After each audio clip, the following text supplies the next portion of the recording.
Salut les filles et les garçons, on se retrouve aujourd'hui dans une toute nouvelle vidéo Minute Fit pour parler du bas du ventre. Alors quand je parle du bas du ventre, je parle pas du tout de ce qui est en dessous de la ceinture. Je vous arrête de suite parce que là les mecs je les vois venir. Non, je parle du gras qui vient se loger en dessous du nombril, vous voyez. Et d'ailleurs c'est surtout les filles qui me demandent, je sais pas pourquoi, parce que normalement c'est plutôt les mecs qui sont censés mettre de la bedaine. Enfin, comment perdre ce gras du ventre? Alors en fait dans la théorie c'est super simple. Après c'est vrai que dans la pratique, il faut quand même être assez persévérant et avoir pas mal de volonté. Il y a beaucoup de filles qui me demandent voilà j'arrive pas à perdre ce gras du ventre, etc.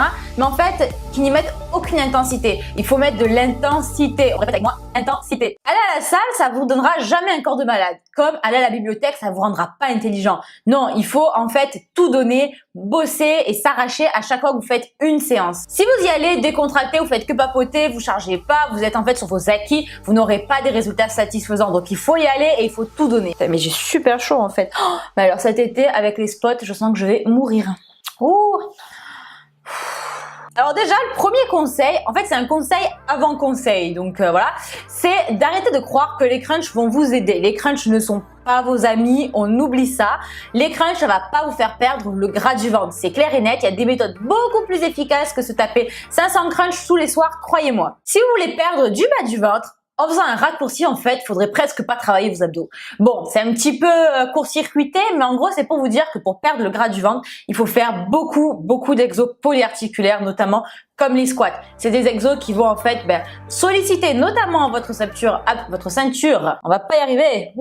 Ce sont des exos qui en fait sollicitent beaucoup votre ceinture abdo-lombaire. Donc vous allez solliciter vos abdos, mais surtout en fait vous allez beaucoup dépenser d'énergie pendant l'exercice lui-même parce que c'est des exercices qui sollicitent tout un tas de muscles différents, mais aussi après parce que vous allez continuer à brûler de l'énergie justement après la séance. Donc tu vois, c'est le genre d'exo en fait qui est vraiment double bénéfice, un acheté, un offert. Ensuite, ce que vous pouvez faire à intégrer dans votre routine régulièrement, c'est faire du gainage. Donc ce sont en fait des exercices qui sont complètement différents de tout ce qu'on a l'habitude de faire comme les crunchs, etc.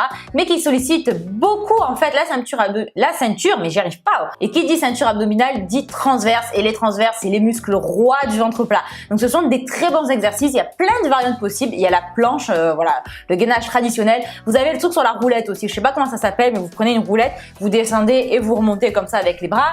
Vous avez aussi tout ce qui va être par exemple commando, ça va solliciter vos abdos, même les pompes en fait. Voilà, c'est ce type d'exo qui va vous faire travailler vos abdos sans que vous en rendiez presque compte. Après, concernant le cardio, puisque je sais que vous êtes toutes fans du cardio quand il s'agit de perdre du gras, je vous conseillerais plutôt de faire du cardio HIIT que du cardio long. Donc c'est vrai que voilà, le cardio, tout ce qui est 1 heure de footing, vous pouvez en faire 1 fois par semaine, mais c'est pas forcément ce qui est à privilégier au maximum, dans le sens où en fait ça va brûler de l'énergie sur le moment, moins après, et surtout ça risque en fait de vous faire fondre vos muscles. C'est vrai que tout ce qui est cardio HIIT, ça va vous faire brûler énormément d'énergie pendant la séance, aussi après, et surtout vous pouvez même prendre du muscle. Après ça va dépendre des exercices que vous allez faire, mais avec certains exos de cardio HIIT, vous pouvez même faire du développement musculaire. Donc c'est vraiment super intéressant. Je crois que tout le monde a vu un petit peu cette photo, que j'aime pas forcément beaucoup, parce que c'est vrai que ça fait très cliché, mais ça illustre assez bien le mécanisme. Enfin, le dernier conseil, c'est bien évidemment d'adopter une alimentation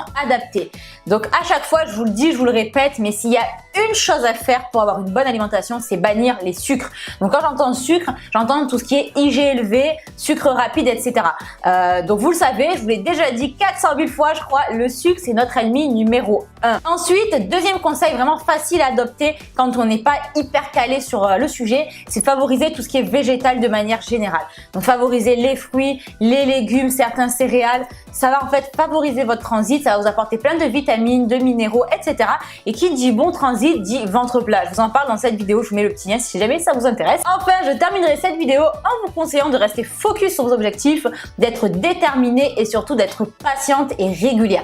Les résultats, ça vient pas du jour au lendemain. Ouais les filles et les garçons, je vous fais de très gros bisous. Je vous retrouve dimanche à 17 h pour une nouvelle vidéo fitness qui je pense va beaucoup vous faire rire. Je vous fais de très gros bisous et à très bientôt.